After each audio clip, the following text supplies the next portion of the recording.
जी, हम लोगों के मध्य हमारे मीडिया के सह संयोजक। सबसे पहले मैं आदरणीय पीयूष गोयल जी से आग्रह करूंगा कि मीडिया के साथियों को संबोधित करें। धन्यवाद। मेरे मित्र और छोटे भाई अनुराग ठाकुर जी, अनिल बलूनी जी, संजय जी और मीडिया के सभी भाई और बहनों, ये एक भारत के नागरिक होने के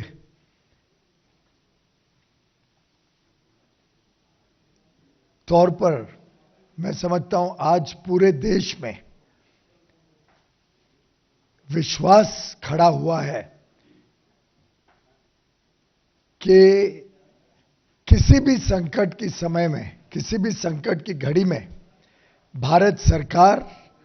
और भारत के लोकप्रिय प्रधानमंत्री श्री नरेंद्र मोदी जी हमें संकट से निकालेंगे। 20,000 से अधिक जो भारत के नागरिक, अधिकांश उसमें विद्यार्थी जो यूक्रेन में फंसे थे, उनको मात्र 3 हफ्ते के अंदर भारत में लौटा लेना, यह हम सभी भारत के नागरिकों के लिए बहुत गर्व की बात है। और एक और उदाहरण है कैसे प्रधानमंत्री नरेंद्र मोदी जी ने भारत की एक साख पूरे विश्व में जो बनाई है, उसका लाभ भारत को लगातार मिलता जा रहा है। प्रधानमंत्री नरेंद्र मोदी जी ने इस विषय को बड़े ही गंभीरता से खुद लिया। मुझे याद आता है लगभग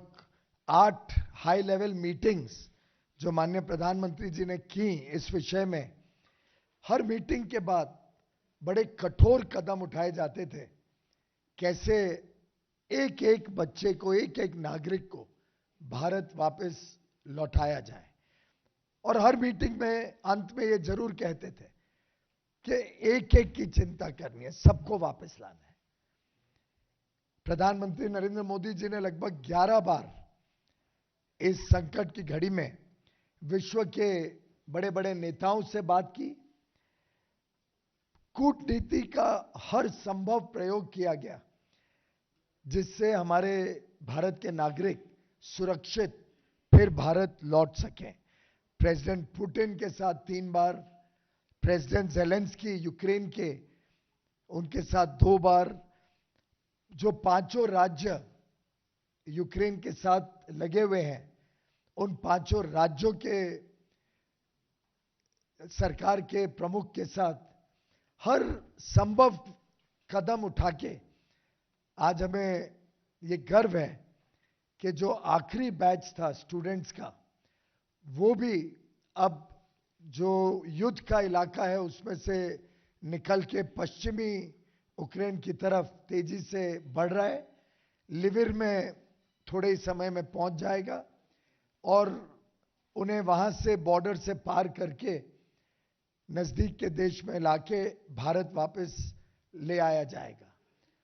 और इतनी संकट की घड़ी में भी, इतनी समस्याओं के बीच में जिस तरीके से प्रधानमंत्री मोदी जी ने इस पूरे इवैक्यूएशन एक्सरसाइज का नेतृत्व किया, 4 वरिष्ठ मंत्रियों को स्पेशल एनवॉयज के रूप में इन देशों में भेजा, उन्होंने वहां के राष्ट्र के प्रमुखों से चर्चा की, बात की, जिसके कारण हर संभव सहयोग उन देशों से भी हमें मिला। और मुझे लगता है कि ऐसा पैरेलल कोई और उदाहरण नहीं है किसी देश का जिसने इतना सीरियसली अपने नागरिकों को इवैक्यूएट करने का, घर वापस लाने का काम किया हो। यहां तक कि बड़े बड़े देश इसमें विफल रहे। चाइना तो शायद पहली बार ही 5 तारीख को कुछ लोगों को निकाल पाया। यूनाइटेड स्टेट्स ने तो पहले ही एडवाइजरी दे दी कि आप निकल जाओ, नहीं तो हम जिम्मेदार नहीं है। एक प्रकार से भारत ने दर्शाया कि कैसे हर नागरिक को, और कई नागरिक तो हमारे युवा युवती अपने पेट्स को भी साथ में ले आए। हमने हर संभव उनकी इच्छाओं को पूरा किया और जो जो इलाके से वो बाहर निकल पा रहे थे, चाहे वो पोलैंड हो, हंगरी हो, चाहे वो रोमानिया हो, स्लोवाकिया हो, चारों देश में हमारे मंत्री, हमारे पूरे एम्बेसी के स्टाफ, भारत से भेजे हुए एडिशनल फॉरेन ऑफिस के ऑफिशियल्स, सब ने जिस प्रकार से वहां पे एक एक बच्चे का ध्यान रखा, एक एक नागरिक के बारे में चिंता की, उनके रहने की, खाने पीने की, उनके लिए सिविल एविएशन और एयरफोर्स दोनों ने यहां से विशेष विमान भेज के जल्द से जल्द वापस लाने में अपना योगदान दिया। हम साथ ही साथ कुछ पाकिस्तान, नेपाल और बांग्लादेश के भी नागरिकों को, खासतौर के विद्यार्थियों को साथ में लाने में सफल हुए, उनको भी इवैक्यूएट करने में सफल हुए। आज मैं समझता हूं हम सभी देशवासियों के लिए यह भी एक गर्व की बात है कि हमारा जो तिरंगा है उसकी अहमियत इस युद्ध के दौरान हमने देखी। बच्चे बताते हैं और कई बच्चों ने तो ये तक बताया कि खुद भी हम अपना तिरंगा लेके बाहर निकलने में सफल हुए। कई दूसरे देशों के बच्चे भी भारत का तिरंगा लेके निकलने में सफल हो पाए थे। मैं समझता हूं प्रधानमंत्री मोदी जी ने सरकार के हर तंत्र को, जिसको वो whole of the government approach कहते हैं, पूरी सरकार को, चाहे केंद्र सरकार हो, राज्य सरकार हो, समाज की अलग अलग सेवा संस्थाएं हो, हर एक को इस काम में झोंका दिया कि वो हमारे बच्चों को, हमारे नागरिकों की सुविधाओं का ध्यान रखें। तो हमारी प्राइवेट एयरलाइंस भी अपने हवाई जहाज भेजने में लगी रही, एयरफोर्स ने भी अपने विमान स्पीडी इवैक्यूएशन के लिए सर्विस में लगा दिए। प्रधानमंत्री नरेंद्र मोदी जी ने कई सारे एनजीओस, धार्मिक या सेवाकारी संस्थाएं, उनसे, उनके प्रमुखों से स्वयं बात की कि वो भी इस काम में मदद करें। यूक्रेन में भी कई भारत के एनजीओस ने, कई भारत के स्पिरिचुअल सेक्ट्स ने वहां पे अपने नागरिकों को अपनी गाड़ियों में बिठा के रेलवे स्टेशन पहुंचाना, घर पे रहने देना, उनके खाने पीने का इंतजाम करना, और जो बाकी चारों देशों में आसपास के और पांचवा मोल्डोवा भी, सभी जगह भी से एनजीओस, भारत सरकार के सभी अधिकारी और जो भारत से जुड़े हुए उद्योग जगत के लोग हैं, चाहे वो सर्विसेज में हो या एक्सपोर्टर्स हो या कुछ फैक्ट्रियां चलाते हो इन देशों में, यूक्रेन में और बाकी पांचों देशों में, इन सभी इंडस्ट्री, एनजीओस और जितने भारतीय कम्युनिटी है वहां पे,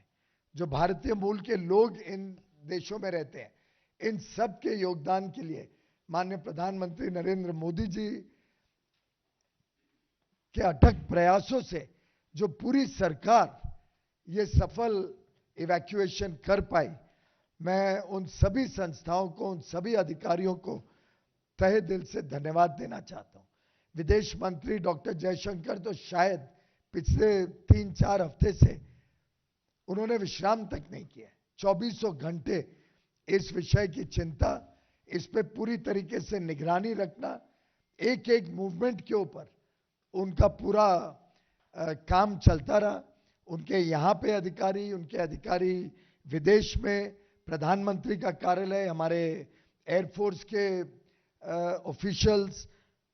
सभी ने एक प्रकार से मिलके एक पूरी सरकार को मोबिलाइज करके हर परिवार की, हर युवा युवती की, हमारे विद्यार्थियों की चिंता की। और शायद ही देश में वॉर के बीचम बीच इतनी बड़ी संख्या में,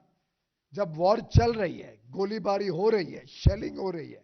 मिसाइल्स फट रहे हैं, उस बीच में सबको लाने का काम, और साथ ही साथ माननीय प्रधानमंत्री जी ने यह भी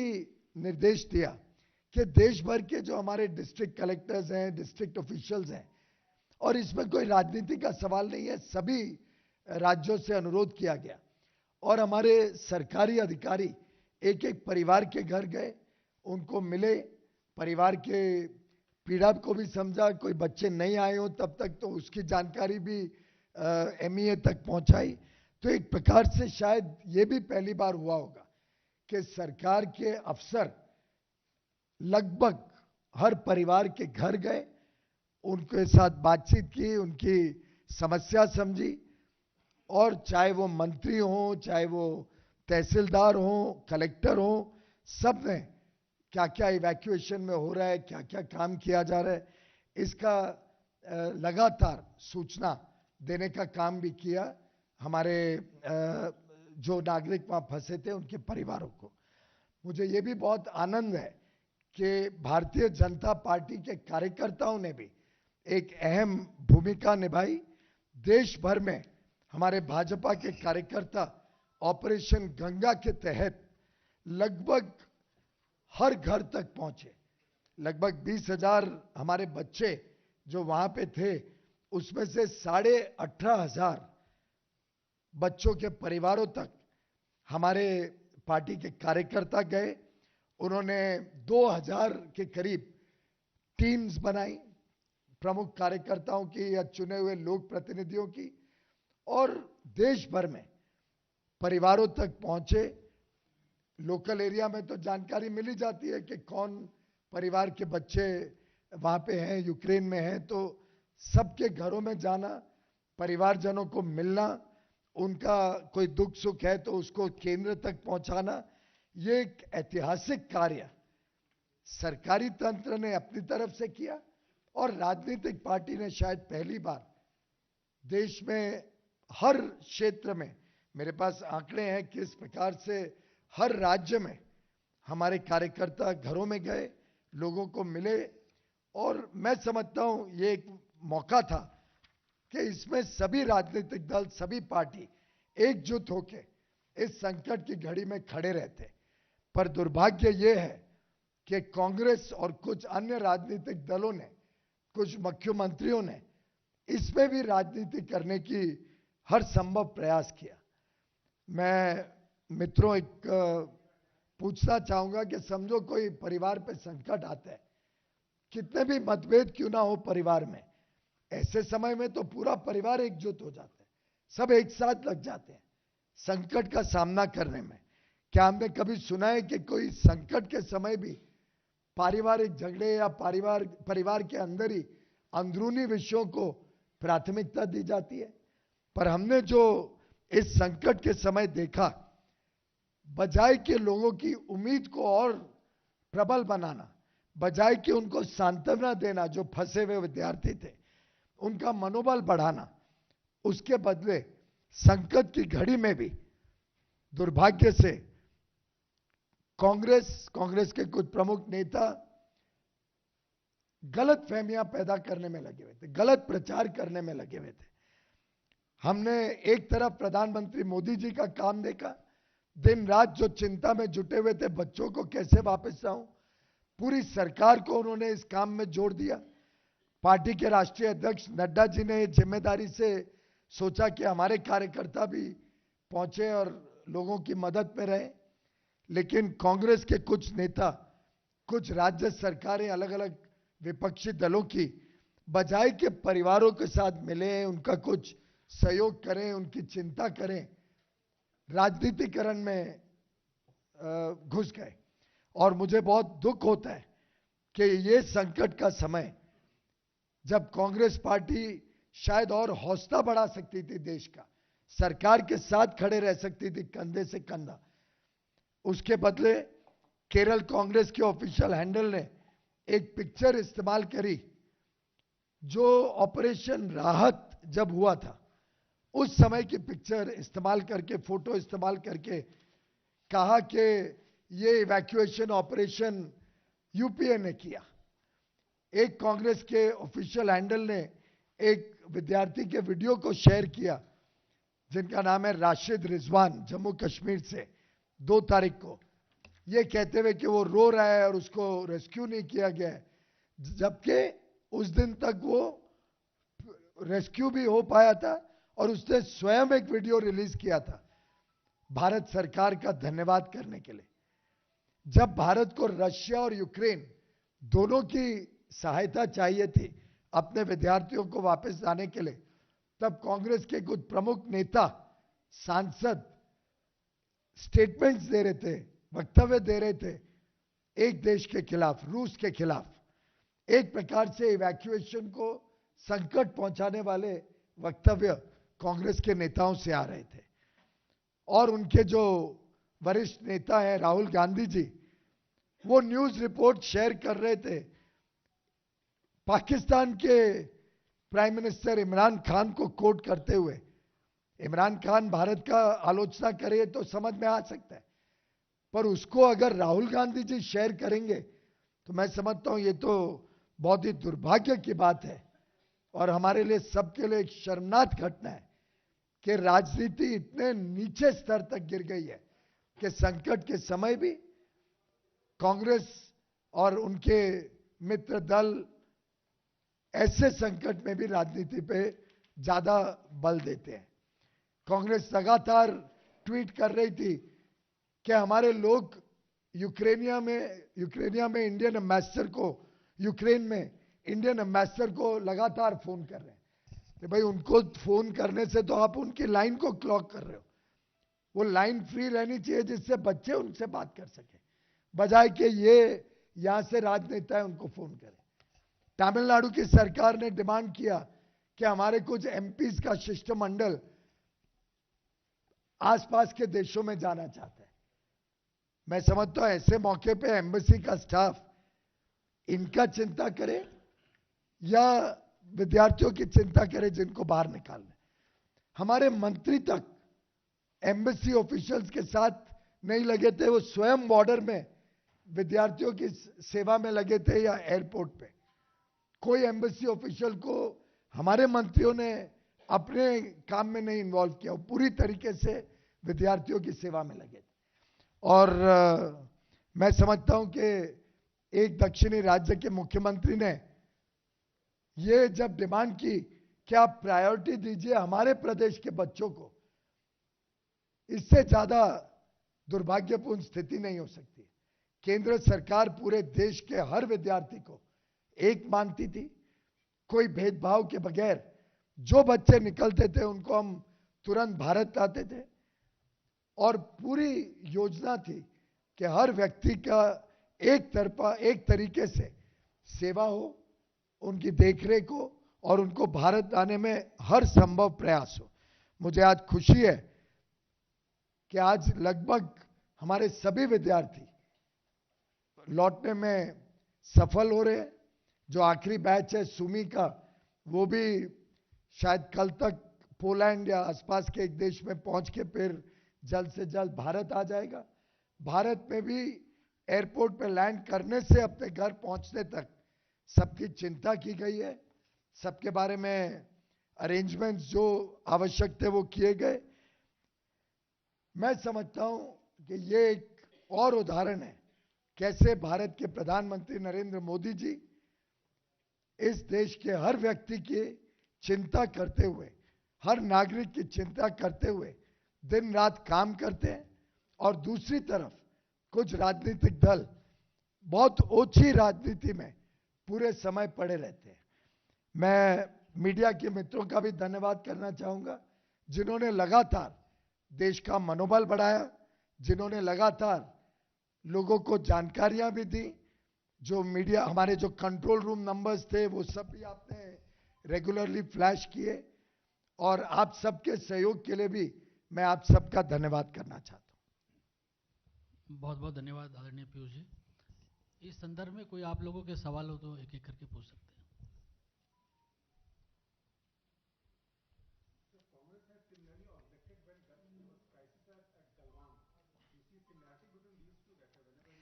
आप कांग्रेस का रवैया कोविड में देख लो, गलवान में देख लो और अब ये यूक्रेनियन क्राइसिस में इवैक्यूएशन में देख लो। जितने संकट देश पे आते हैं, ऐसे संकट की घड़ी में जहां देश को एकजुट होना चाहिए, उस समय राजनीति, वो बड़े ओछे ट्वीट्स,